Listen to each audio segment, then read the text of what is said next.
안녕하십니까. 아메리스 파이낸셜 수석부사장 이영돈입니다. 미국 경제 읽어주는 남자 경제남 9월 8일 순서 시작합니다. 네, 오늘 할 얘기는 나스닥 종합지수가 사상 최고치를 경신했다는 얘기, 그리고 인플레이션 지표에 주목하고 있는 얘기. 그런데 8월에 미국의 고용에 좀 충격이 있습니다. 그래서 연준의 금리 정책이 시험대에 올랐고요. 탑 10 things to watch, 더 스탁 마켓 살펴보고요. 베센트 미 재무장관이 트럼프 대통령의 관세가 무효가 되면 최대 1조 달러 환급이 불가피하다는 얘기를 했습니다. 그리고 30년 고정 모기지 금리가 지난 금요일이었어요. 하루 만에 16 베이시스 포인트가 하락해서 1년 만에 최대 낙폭을 기록했고요. 그 외에도 몇 가지 더 이야기 나눠보겠습니다.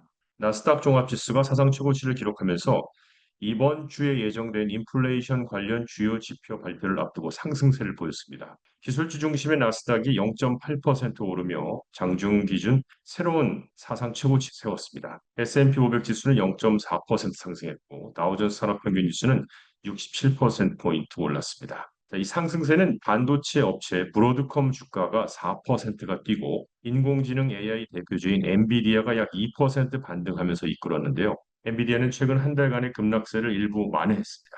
메타, 아마존, 마이크로소프트도 동반 상승했습니다. AI 투자와 AI 인프라의 구축에 대한 모멘텀이 계속 강하다고 전문가는 얘기하고 있고요. 이는 매그니피센트 세븐에만 국한되지 않고 평균적인 기술주들도 전반적으로 좋은 흐름을 보이고 있다고 말했습니다. 투자자들은 이번 주에 예정된 두 가지 핵심 인플레이션 지표에 주목을 할 텐데요. 8월 생산자 물가지수 PPI는 수요일 오전에 발표되고 목요일에는 소비자 물가지수 CPI가 공개됩니다. 이 데이터는 지난 금요일 나온 부진한 8월의 고용 보고서 직후에 발표되는 것인데 고용지표 부진은 페드가 이번 달 말에 예정된 정책회의에서 기준금리를 인하할 것이라는 기대를 키우고 있습니다. 일부 투자자들은 금리 인하 폭이 0.5%포인트에 이를 수 있다는 전망도 내놓고 있습니다. 전문가는 현재는 뚜렷한 촉매가 없는 상황이라며 사상 최고치 부근에서 계절적으로 약세를 보이는 시기인 만큼 일부 하방 조정 가능성이 있다고 지적을 했는데요. 만약 관세나 무역과 관련한 돌발 변수가 발생하지 않는다면 마켓은 CPI 발표 전까지는 대기 모드에 머물 가능성이 크다고 덧붙였습니다.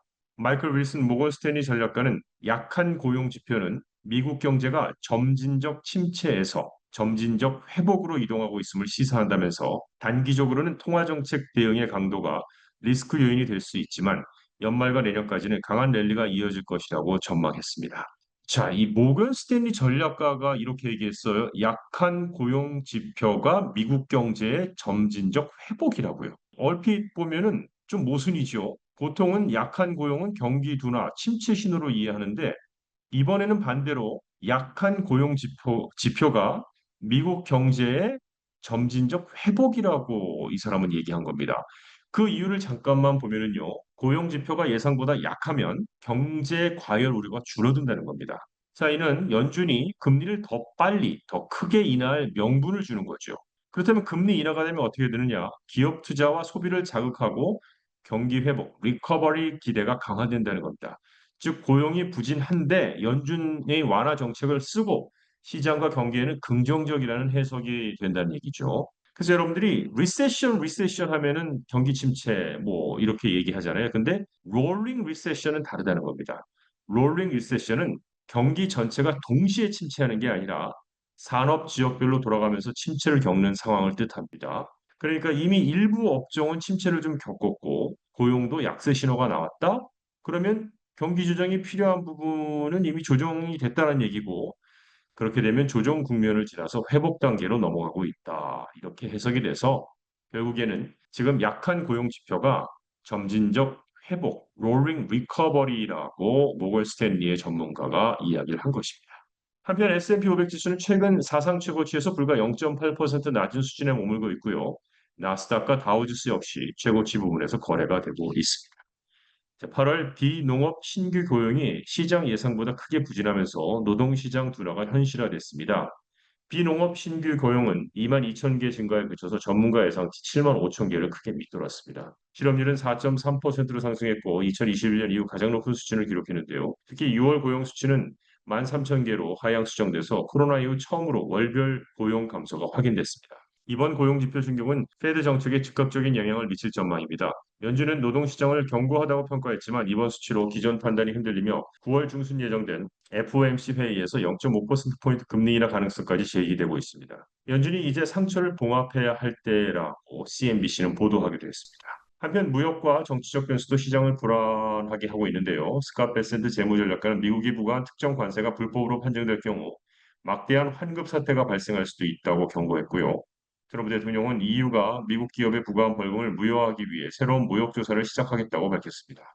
또한 증시는 주 초반 상승세를 보였지만 금요일에는 하락 마감했고요. 이번 주 발표될 소비자 물가지수 CPI 등 인플레이션 지표가 연준의 금리 결정에 중요한 단서가 될 것으로 전망됩니다. 전문가들은 이번 고용 둔화와 무역 정치 불확실성이 동시에 시장에 부담을 주고 있는데요. 연준의 정책 대응이 향후 금융시장 방향성을 결정할 핵심 요인이라고 분석하고 있습니다.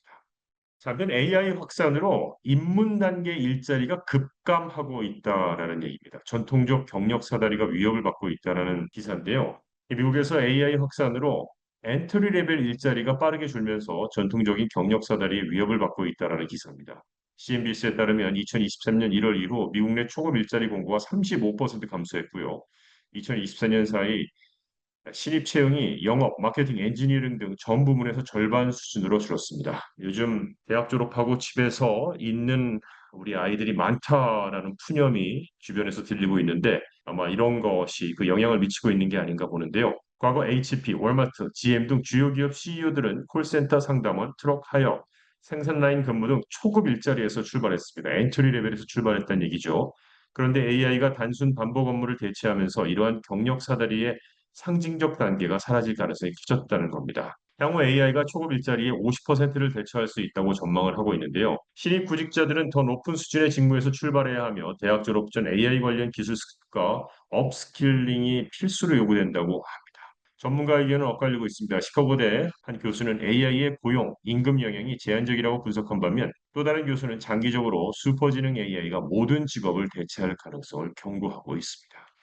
30년 모기지 금리가 하루 만에 16 베이시스 포인트가 하락했는데요. 이거 잠깐 살펴보면요. 지난 금요일에 6.29%로 떨어지면서 하루 만에 0.16%포인트 하락했습니다. 지난 5월 최고치 7.08%에서 크게 내려온 수치이고 2024년 10월 3일 이후 최저 수준입니다. 이번 금리 하락으로 주택 구매자의 월 납입 부담이 좀 완화되는데요. 예를 좀 들어볼게요. 45만 달러짜리 주택을 20% 다운페이로 구매할 경우 금리 7%에서는 월페이가 2,395달러였지만 금리 6.29% 기준으로는 월 2,226달러로 절감 효과가 발생한다는 겁니다. 전문가들은 고용 보고서가 금리 변동성에 큰 영향을 준다고 분석을 하고 있습니다. 하지만 주택 구매 수요 회복은 더딘 상황입니다. 모기지 신청 건수는 최근 4주 전보다 6.6% 감소했고 리얼토닷컴 수석 이코노미스트는 구매자는 높은 가격 부담, 판매자는 경쟁 심화, 건설사는 수요 감소라는 삼중고를 겪고 있다고 말했습니다. 일부 애널리스트는 모기지 금리가 5%대에 진입해야 본격적 수요 회복이 가능할 것으로 전망하고 있습니다. 주식과 관련돼서 10가지 주목할 것을 좀 보겠습니다. 증시 동향부터 보면요. 좀 소폭 상승 출발했죠. 오늘 S&P 500 지난 금요일에 하락했지만 주간 기준으로는 소폭 상승세를 유지했고요. CPI와 PPI 지표가 발표됩니다. 두 번째, 연준의 금리 인하 전망이 있습니다. 마켓은 다음 주 연준 회의에서 기준금리를 0.25%포인트 인하할 것으로 보고 있습니다. 세 번째, 트럼프 대통령 관련 변수는 사실 쭉 뉴스는 많았지만 대통령 관련 문제는 시장과 직접적인 수익성 연결이 크지 않다라고 판단되고 있습니다. 네 번째는 브로드컴 대 엔비디아인데요. 브로드컴은 반도체하고 인프라 소프트웨어 회사로 주로 통신, 데이터 센터, 저장 장치, 네트워킹용 칩을 설계 제조하는 회사입니다. 이 브로드컴이 AI 반도체의 핵심 기업으로 엔비디아를 대체했다는 말이 요즘에 들리고 있는데 실제로는 데이터 센터 효율을 위해 두 기업 모두 필요하고요. 최근 시장 내에서 화두가 된 것만큼은 사실입니다. 엔비디아 목표 주가가 하향 조절됐습니다. 시티그룹에서는 엔비디아 목표 주가를 210달러에서 200달러로 낮췄는데 계속해서 매수 의견을 유지하고 있습니다. 여섯 번째는 오라클에 대한 전망인데요. 오라클은 글로벌 소프트웨어 클라우드 기업이죠. 기업용 데이터베이스, 클라우드 서비스, 비즈니스 애플리케이션을 주로 제공하는데 JP모건이 이 오라클 목표 주가를 185달러에서 200달러로 상향했습니다. 하지만 투자 의견은 중립으로 유지했습니다. 일곱 번째로는 애플이 신제품을 발표할 것이라고 합니다. 애플은 신제품 행사에서 가장 얇은 아이폰 17 시리즈를 발표할 것으로 예상이 되는데요. 가격 인상이 수익성에 긍정적 영향을 줄 수 있다는 분석입니다. 자, 일본의 주요 금융그룹 미즈호가 아도비의 목표 주가를 530달러에서 460달러로 낮췄는데 투자 의견은 매수를 유지했습니다. 부정적 요소는 인정하면서도 기업 고객 조사가 긍정적이었다고 평가했습니다. 아홉 번째로 뱅크 오브 아메리카는 지난 금요일에 9% 이상 급락한 캔뷰 지식이 매력적인 매수 기회라고 평가했습니다. 캔뷰는요, 타이레놀, 밴드에이드, 니베아 등의 제품을 판매하는 존슨앤존슨 소비자 부문에서 분사한 기업입니다. 마지막 열 번째로 나이키의 반등을 기대한다는 건데요. 글로벌 투자 은행이자 금융 서비스 회사 제프리스가 나이키를 프랜차이즈 픽으로 추가하면서 시장이 나이키의 턴어라운드 진전을 충분히 반영하지 않았다고 평가하고 있습니다. 자, 이상 미국 경제 읽어주는 남자 경제남을 마칩니다. 좋은 한 주 되십시오. 고맙습니다.